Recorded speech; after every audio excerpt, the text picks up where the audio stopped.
ഇന്നൊരു പ്രത്യേക വാക്കിൽ പിടിച്ചാണ് ധന്യമേ ജീവിതം പറയുന്നത്.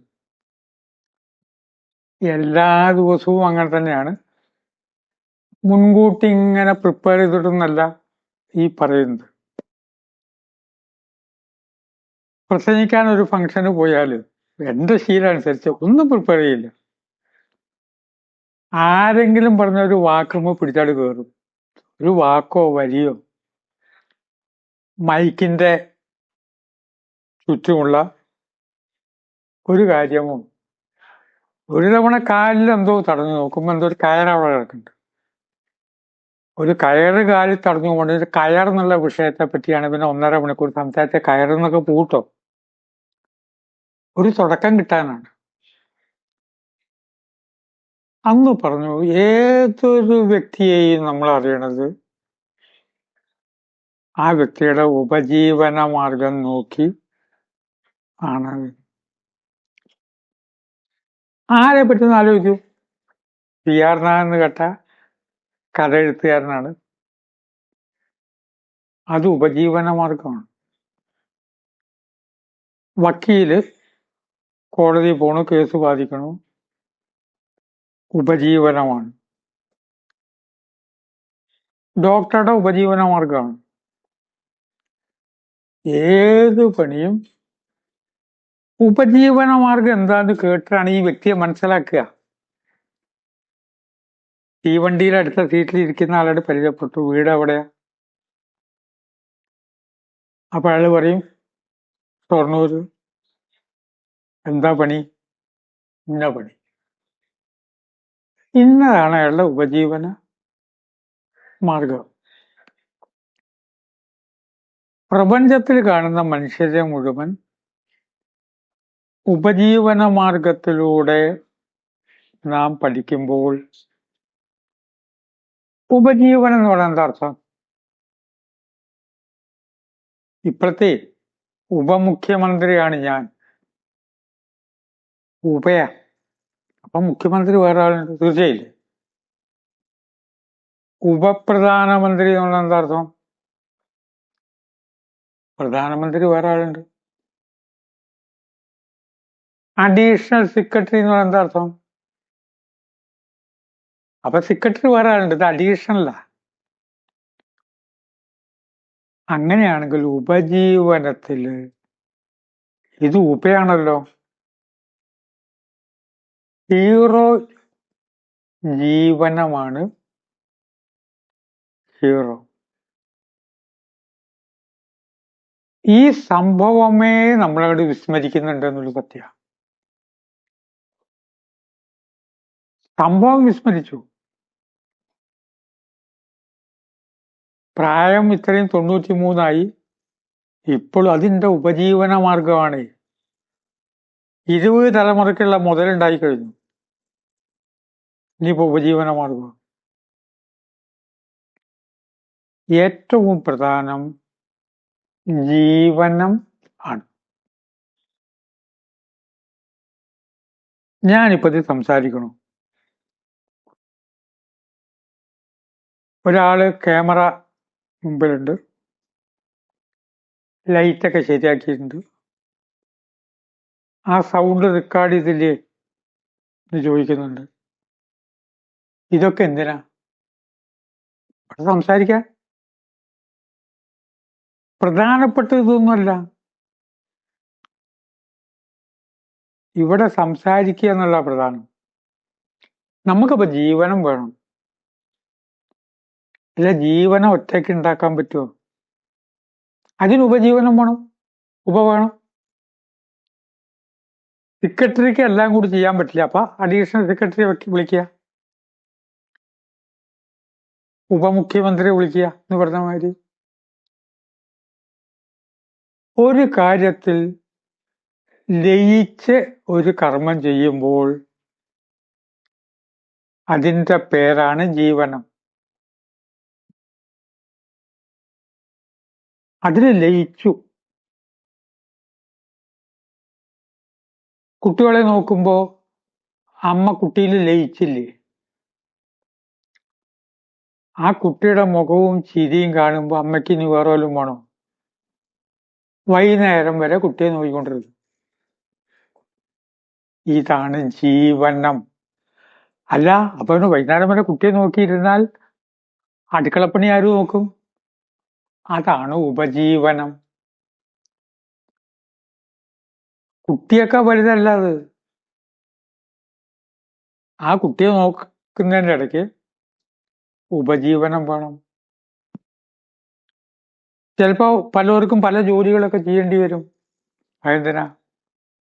ഉപജീവനം. പിന്നെ ജീവൻ എപ്പോഴാ? അത് ഇങ്ങനെയൊക്കെ കാശൊക്കെ ഉണ്ടാക്കിയിട്ട് അവസാനം ബുദ്ധിമുട്ടൊന്നുമില്ലാതെ കാവിലെ വേലയെ വരാൻ പോണു. വേലയ്ക്ക് പോയേ പറ്റൂ. കുംഭമാസത്തിലെ 2ാമത്തെ ചൊവ്വാഴ്ചയാണ് കാവിലെ വേല. എല്ലാ കൊല്ലം പോവാറുണ്ട്. നല്ല ഡ്രസ്സൊക്കെ ധരിച്ച് കാവിലെ വേലയ്ക്ക് പോകുമ്പോ ജീവനമാണ്. പക്ഷെ നല്ല ഡ്രസ്സൊക്കെ ധരിച്ച് കാവിലെ വേലയ്ക്ക് പോവാണ്, കയ്യിൽ 10 പൈസ ഇല്ല. പൂരപ്പറമ്പ് പോയ ഒരു ചായ കുടിയൊക്കെ ഉണ്ട്, അതിനുള്ള കാശൊന്നുമില്ല. അപ്പോഴോ? ഉപജീവനം. അത് വേണം. വീട്ടിൽ ശാന്തിയോടും സമാധാനത്തോടും കൂടി താമസിക്കാനാണ് സാർ നമുക്ക് ഈ ജന്മം. ഈ ജന്മം എന്ന് പറഞ്ഞാൽ എല്ലാവരും രോഗിയായിരിക്കുക, രോഗങ്ങളെക്കുറിച്ച് ചർച്ച ചെയ്യുക, പ്രഷർ നോക്കുക, ഷുഗർ നോക്കുക, ഡിസ്കഷൻ മുഴുവൻ രോഗങ്ങളെക്കുറിച്ചോ. പ്രധാനപ്പെട്ടത് സന്തോഷത്തോടെയും സമാധാനത്തോടും കൂടി ഇവിടെ ഇരിക്കണം. അങ്ങനെ ഇരുന്ന കാര്യം നടക്കൂ. ശരി, ജീവനം ഇതാണ്. അപ്പൊ അങ്ങനെ ഇരിക്കണം. എന്ത് വേണം? നമ്മളൊരു പണിയെടുക്കണം. ആ പണിയെടുത്ത വരുമാനം ഉണ്ടെങ്കിലേ ഇവിടെ ഇങ്ങനെ ഇരിക്കാൻ പറ്റുള്ളൂ. പ്രധാനപ്പെട്ട എന്താ? സ്റ്റേജിൽ ലൈറ്റ് വേണം, കർട്ടൻ വേണം, നർത്തകിക്ക് ഡ്രസ്സ് വേണം. കറണ്ട് പോയൊക്കെ പോയി. ആ കറണ്ടല്ല, ആ പ്രധാന നർത്തകിയുടെ ഡാൻസാണ് പ്രധാനം. അതിനിതൊക്കെ വേണം. ജീവനം വേണം. ചില പ്രൊഫഷന് ജീവനം നല്ലതുപോലെ ഉണ്ടാവും, ഉപജീവനത്തിന് കുറച്ചൊന്ന് ബുദ്ധിമുട്ടും. ഉപജീവനത്തിന്റെ കാര്യത്തിൽ എന്ത് കിട്ടും നിങ്ങൾക്ക് ഇതെന്ന്? വലിയ കഷ്ടമാവും. എന്താണ് സാഹിത്യം? എല്ലാവരും അവഗണിക്കും. സാഹിത്യം അത്ര ആർക്കത് വേണ്ടത്? അവിടെ എന്താ കാര്യം? കറക്റ്റ്. പക്ഷെ അവർക്ക് ജീവനമുണ്ട്. പ്രസംഗം അവിടെ എന്താ കാര്യം? ജീവനമുണ്ട്. ഉപജീവനം വേറെ നോക്കണം. ഈ ജീവനം അങ്ങോട്ട് മറന്നു. കുട്ടിയെ നോക്കുന്ന അവരൊന്നും കുറ്റം പറയല്ല. പ്രത്യേക ട്രെയിനിങ്ങിന് ഇപ്പൊ 8 ലക്ഷം ഉറുപ്പിള്ളത് 10 ലക്ഷം ശമ്പളമായി മാറാൻ ട്രെയിനിങ്ങിന് വേണ്ടിയിട്ട് വിദേശത്തേക്ക് പോകണം.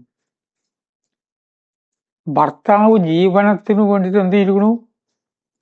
ആസ്ട്രേലിയയിൽ പോയിരിക്കാണ്. അടുത്ത ഫ്ലൈറ്റിൽ ഇന്ന സ്ഥലത്തേക്ക് പോകണം.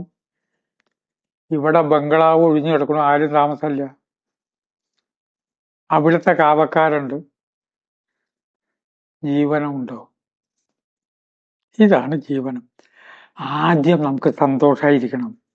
ജീവനം വേണം. ആ ജീവനം വരണമെങ്കിൽ ലയം ഉണ്ടാകണം. ഒരു കാര്യത്തിലേക്ക് ലയം വന്നാൽ ജീവനമായി. ല എന്നുള്ള അക്ഷരം ലം, മൂലാധാര ചക്രത്തിന്റെ ശബ്ദമാണ്. ലം. നിങ്ങൾ ലയിച്ചോ? അല്ല, ലയിച്ചും കൊണ്ടിരുന്ന കാര്യം നടക്കുമോ? അത് ശരി, ആദ്യം ലയിച്ചോ? ആദ്യം നിങ്ങൾ സന്തോഷിക്കൂ. സന്തോഷിച്ചു, ലയിച്ചു, അതിലേക്കൊരു പ്രകാശം മണത്തറലേ ഉള്ളൂ. നാളെ നേരം വിളിച്ചാൽ പിന്നെ ആ ബൾബൊന്ന് കത്തണം. അതിലെ കൊണ്ടു കിടന്നങ്ങോട്ട് ഉറങ്ങിക്കഴിഞ്ഞാൽ രാവിലെ എണീക്കണ വരെ ഉറക്കം കിട്ടണം. കൊതു കടിക്കരുതല്ലേ കൊണ്ടു. ഈ ലോകത്തുള്ള സകല കൊതുവലിയും കൊതുവിനെ കൊല്ലുന്ന വിഷവും നമുക്ക് വേണം. ചില മാന്യ വ്യക്തികളുണ്ട്, ജീവനം ഉണ്ടാവും, എപ്പോഴും ഹാപ്പിയാ. ഇപ്പൊ എന്താ പണി നമ്മൾ ചോദിക്കും. ഇന്നോടത്തില്ല ഇപ്പൊ അതിന്റെ ബിസിനസ്സൊന്നും അധികമൊന്നും ഇല്ല, എന്നതിങ്ങനെ ഒത്തു പിടിച്ചിങ്ങനെ പോണു. ആ വലിയ രസ ഒത്തുപിടിച്ചങ്ങോട്ട് പോകും. കലാകാരന്മാരുടെയൊക്കെ ജീവിതത്തിൽ എനിക്ക് ഏറ്റവും അസൂയ തോന്നുന്നത് കലാകാരന്മാരോട്, അവരുടെ ജീവിതം.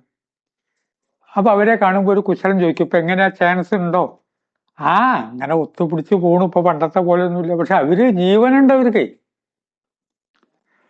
നാം ഭയങ്കരമായി കൊട്ടിഘോഷിക്കുന്ന പലർക്കും ജീവനമില്ല, ഉപജീവനം ഉണ്ട്. ഇതൊന്ന് ചിന്തയ്ക്ക് വിട്ട് വാക്കുകൾ സംഭരിക്കുന്നു. നമസ്കാരം.